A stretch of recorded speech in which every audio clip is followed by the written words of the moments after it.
Drew Rick Miller studied literature and physics at Northwestern University before earning a Master's of Divinity degree from Princeton Theological Seminary.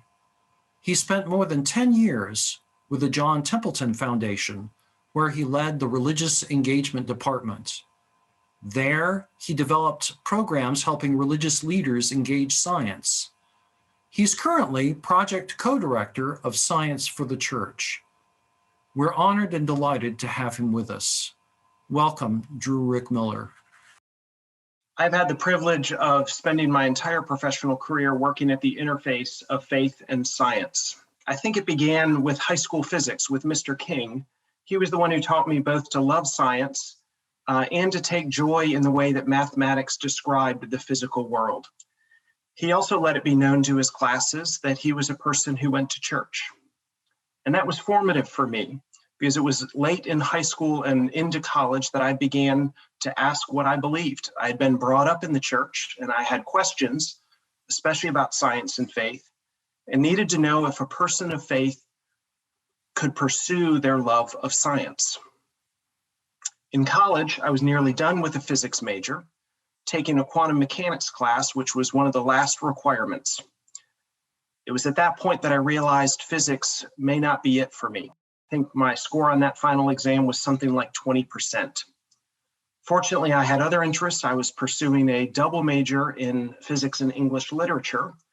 And so upon graduation, I did what every major in English literature and minor in physics would do.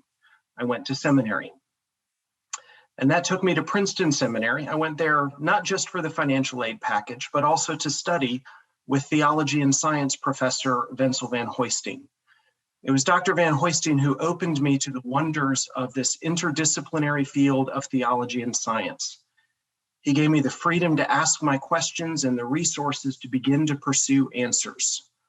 But I must confess, at times it felt a lot like that quantum mechanics final exam, in that I don't think I found a whole lot of correct answers. But there was also a really profound lunch that I was able to have while I was at seminary. I was able to join one of my intellectual heroes, John Polkinghorne, someone you may have heard of, who was an accomplished physicist who became a priest and a theologian.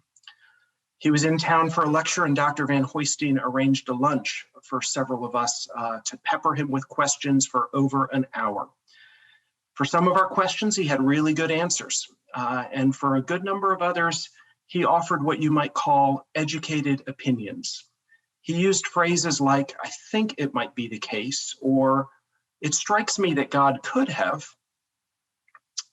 It was that humility that my intellectual hero could admit that he didn't have all the answers that was really profound on me. It gave me the permission to keep asking those questions and to not worry when I didn't have absolutely satisfactory answers.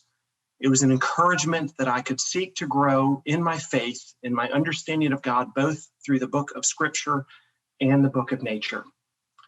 Today, my focus is on the church and how it engages science and how it works with scientists. At Science for the Church, we are asking if we can strengthen the church through an engagement with science. It worked for me, and I pray it can for others.